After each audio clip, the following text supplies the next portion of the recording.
Hello, it's Richard Wilson. Today I want to create this short video for you about how to evaluate your private company. This question has 100 answers.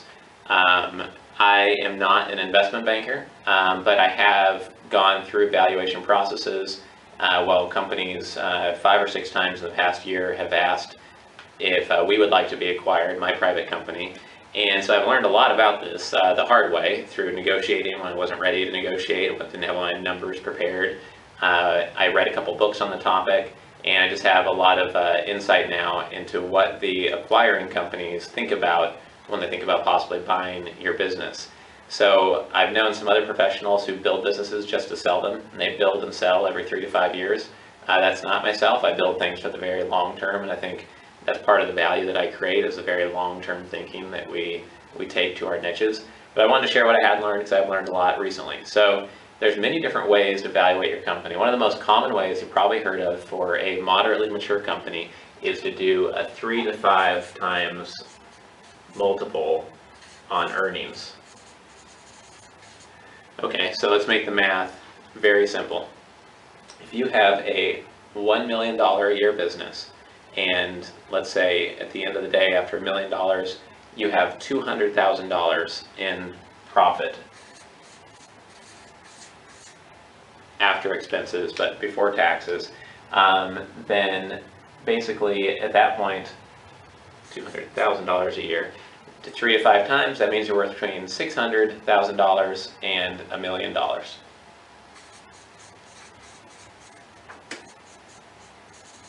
And another way to evaluate your company is by multiple of revenue.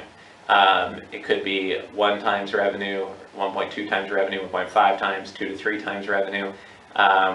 One most recent estimates I've heard for most industries is about 1.75 times revenue. So if you're doing $1 million in revenue, it's 1.7 times revenue, then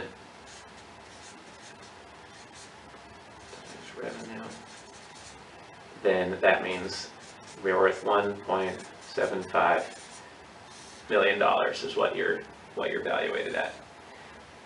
The other way to evaluate a company is based on the strategic value of it. And this is where it gets very subjective, and it depends on the value that you can unlock in the marketplace.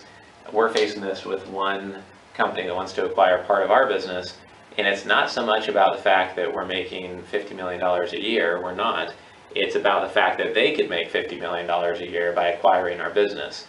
So you have to be very careful because if you know you're worth a lot strategically to a big business, and you come to them and ask for an amount that's just sky high, they might think you're so ridiculous they won't meet with you, won't return your proposal and say that's ridiculous, we're never going to do that. But at the same time, if you go in there with the mindset of just this earnings multiple, and you know you're worth so much more to them and all of their competitors, and there's only one of you in the marketplace, like let's say you have a patent on technology that could go in a cell phone, and only Apple or Samsung could buy you, they both can't buy you, you might only be making $50,000 a year in profit, but it's not about the multiple of earnings, it's about that strategic value. And when you can do that, it ups your value in the marketplace for obvious reasons. So the trick is to come into it and just show what the reality is, make sure that they know how unique it is, make sure that they know that you're talking to a couple other professionals in the industry and you're not married to working with either one.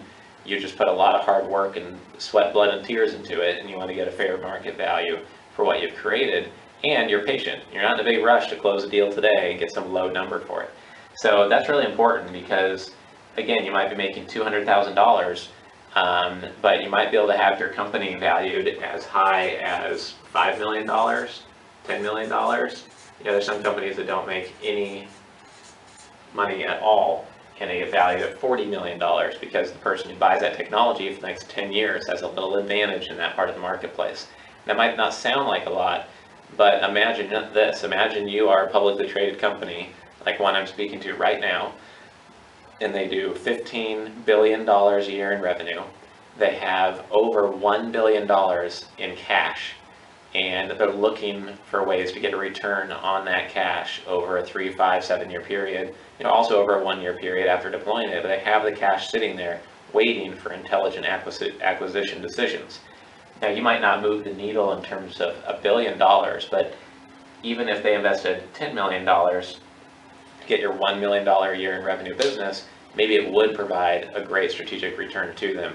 So you have to keep in mind who the acquiring company is, and you're probably best off going to the biggest giants that are controlling the industry and want to keep controlling the industry as much as possible, because if they're publicly traded and they have a lot of cash on the books, they'll be able to pay a fair market price. It's not about tricking someone into paying the most amount, but getting what you deserve, because all of this work very, very hard as CEOs and business owners. So this is something that's very important. Anytime you can position your company as the one strategic asset that is proprietary, patented, trademarked, protecting your turf to such a degree that nobody can break into your sandbox because of what you've built up, and now that company can get strategic access to that, I think that's an amazing opportunity, an amazing thing that you can do for yourself. And so that is my second to last point. My final point is that if you can create an auction situation where you tell somebody, okay, we've been growing this relationship for 9 months, we've met in person 3 times, you've seen the proposal, you know our business, you know what we're doing, you know that we're good people,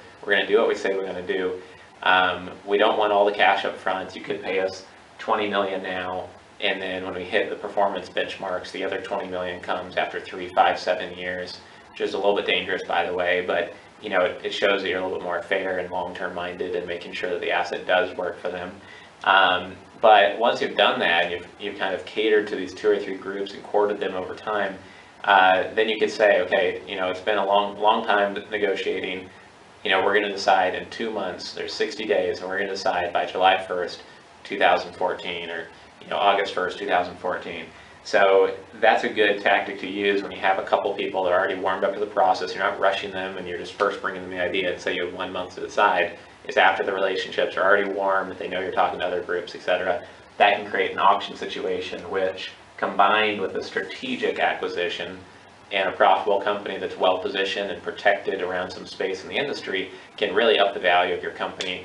You can see these valuations that you can sometimes get 10 times, 20 or 100 times the value by using some of these strategies. So these are just basic, very basic rules of thumb. If you're in oil and gas, if you're in an internet venture, if you're running a school of some type, if you have a chiropractic practice, if you run a hedge fund, all of these things change based on the industry. You have to do research and adjust these figures to your industry, to how big your company is, to how professional your team is, the quality of your offering. There's many different variables go into it, but this is just a starting point, kind of a jumping off point on your research on how to evaluate your private company.